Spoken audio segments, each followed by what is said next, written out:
Hello, this is my very first YouTube video, so I hope it goes well. I'm Michael Hooper, and this is my review of The Sheltering Sky by Paul Bowles. The Sheltering Sky by Paul Bowles wrestles with some very difficult issues, including existential despair, ignorance of Arabic culture, the complexity and challenges of a triangular love affair, sickness, and death. Bowles wrote The Sheltering Sky in 1947 and 1948 in Morocco, supposedly under the influence of hashish and mahjoun, a cannabis jam. His prose is vivid, intense, and evocative. Bowles was quite a talented man who wrote musicals before he became a novelist. He had an open marriage with his wife Jane, also a successful author. They each had affairs with people of the same sex. The main characters in The Sheltering Sky are Americans Port and Kit Moresby, husband and wife who have been struggling with their relationship and are hoping to reignite it on their trip to Northern Africa. At the last minute, they invite their friend Tunner from New York. This triangular relationship does not lend itself to intimacy for Port and Kit. Indeed, Tunner wants to have a relationship with Kit. In a strange set of events, Port actually joins an English mother and her son on a drive to the next destination and encourages Kit to take the train with Tunner. Tunner is thrilled at the opportunity, and he and Kit end up getting drunk on the train and sleeping together. This complicates everything. Port wants to be alone with his wife, so he works to get rid of Tunner. A triangular affair never ends well.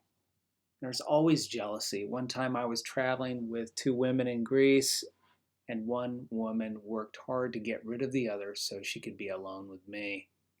This was all before I met my wife, of course. There's countless other examples where the third wheel just doesn't fit in with the couple. In this case, Kit doesn't really want to have an affair with Tunner, but she's scared and superstitious and likes to drink and seems easily persuaded. Meanwhile, Port is traveling with a couple of snooty English people who look down in disdain on the local people in Algeria. The English woman is always complaining about the Arabs being dirty, and she doesn't like the conditions, and I don't know why she's even there, honestly. Port's philosophy about travel is this.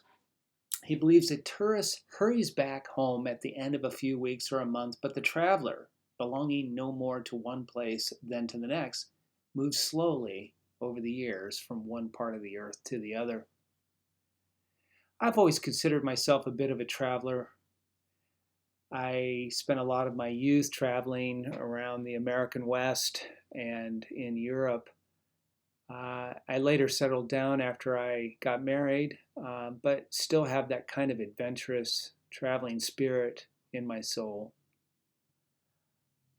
It seems to me that some travelers are quite arrogant and snooty. They want, especially Americans, they want everybody to bow down to their customs and preferences for food and housing, but the locals don't really like it. If you want to be a good traveler, find a way to blend in. Learn some of the language, study the local customs. Don't go into a country making demands on people. Instead, find a way to be a benefit, or at least neutral, but don't be an asshole. Even though Port has lofty intentions about travel, he's a bit arrogant and demanding at times, and is quite reckless with his lust and passions.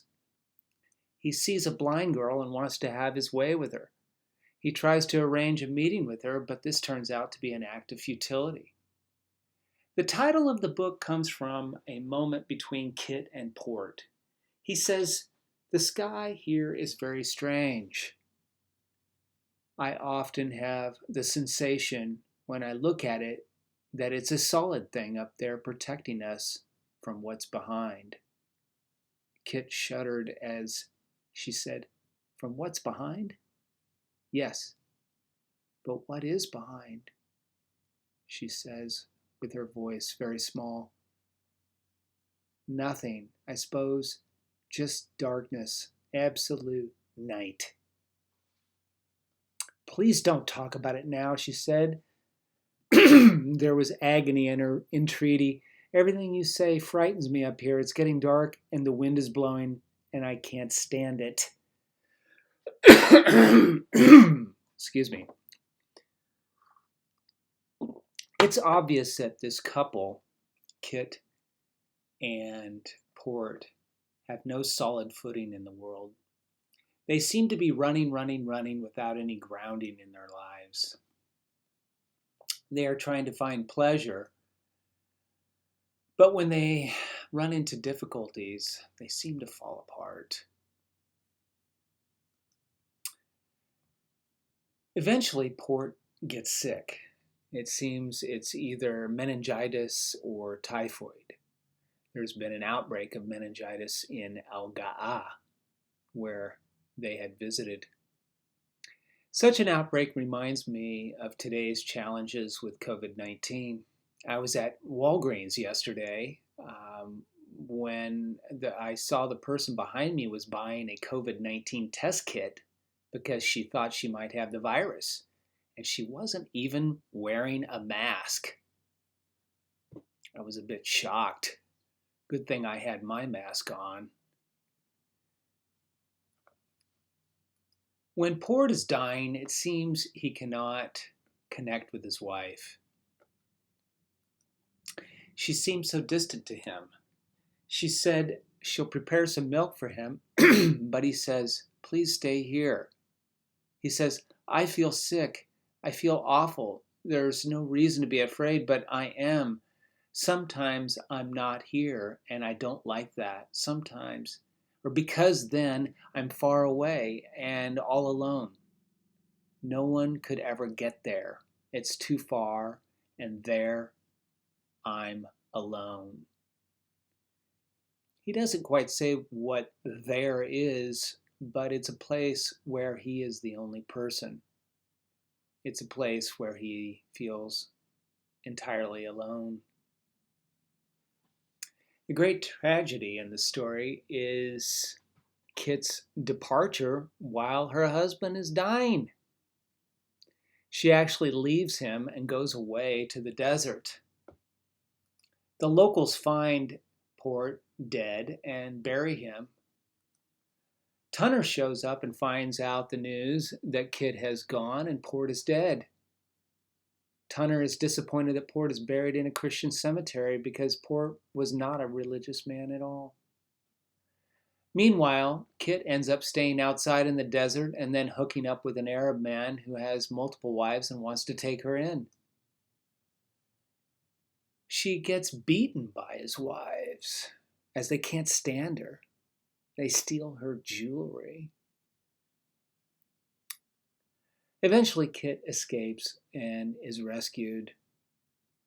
The story implies that Tunner is going to show up at the hotel where she is recovering, but the story ends and we don't know if they get together, but I suspect they do. These Americans really were unaware and disrespectful of the lifestyle in Northern Africa. They really had no idea how the people lived and how kind of worn out and in bad shape Northern Africa was after World War II.